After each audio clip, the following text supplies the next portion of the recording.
നിങ്ങൾ ദൈവത്തിന്റെ കൈന്ന് കേട്ടിട്ടുണ്ടോ? ഒരു പ്രയോഗമാണ്. പക്ഷെ ഈ വീഡിയോ ഉണ്ടല്ലോ, ഷിംജിത മുസ്തഫ എന്ന് പറയുന്ന ഒരു ദീപക് എന്ന് പറയുന്ന ഒരു ചെറുപ്പക്കാരനെ കൊലക്കി കൊടുത്ത ഈ വീഡിയോ ഉണ്ടല്ലോ, അതിന്റെ അകത്ത് കൃത്യമായിട്ട് ആ ഒരു കൈ പതിഞ്ഞിട്ടുണ്ട്. അതും ഒരു കൈയായിട്ട് തന്നെ. ഒന്നാമത്തത്, ഇവള് ഷെയർ ചെയ്യുന്ന ഒരു വീഡിയോ ഉണ്ടല്ലോ, അത് പകുതി സ്പീഡിലാണ് പ്ലേ ചെയ്യുന്നത്. അതായത് റിയൽ ലൈഫിൽ 2 സെക്കൻഡ് നിങ്ങൾക്ക് ആ വീഡിയോയിൽ 4 സെക്കൻഡ് ആയിട്ട് തോന്നും. അതിന്റെ യഥാർത്ഥ സ്പീഡ് കാണണമെങ്കിൽ നിങ്ങൾ ആ വീഡിയോ 2x പ്ലേ ചെയ്താൽ മതി. അപ്പോൾ ജസ്റ്റ് ഒരു 1-2 സെക്കൻഡിനുള്ളിൽ സംഭവിച്ചു പോകുന്ന കാര്യങ്ങളാണ് നമുക്ക് ആ വീഡിയോയിൽ കൂടുതലായിട്ട് തോന്നുന്നത്.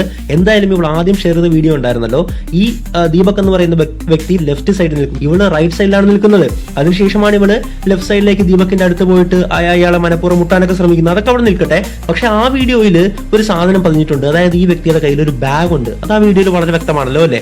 ആദ്യത്തെ വീഡിയോ നമുക്ക് പരിശോധിക്കാം. അതായത് സ്ലോ മോഷനിൽ പ്ലേ ചെയ്ത വീഡിയോ ഉണ്ടല്ലോ, ഇവളെ ടച്ച് ചെയ്യുന്നതായിട്ട് ഇവള് കാണിക്കുന്ന വീഡിയോ ഉണ്ടല്ലോ, ഇവള് റൈറ്റ് സൈഡിൽ നിന്ന് ഇവള് ലെഫ്റ്റ് സൈഡിലേക്ക് പോയിട്ട് അയാളുടെ പിന്നിൽ പോയി നിൽക്കുകയാണ്.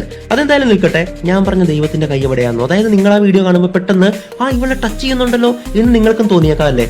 പക്ഷെ ആ വീഡിയോയുടെ അവസാനത്തെ സെക്കൻഡിൽ, അതിന്റെയും മില്ലി സെക്കൻഡുകളിൽ ഒരു വിഷ്വൽ നിങ്ങൾക്ക് കാണാൻ പറ്റും.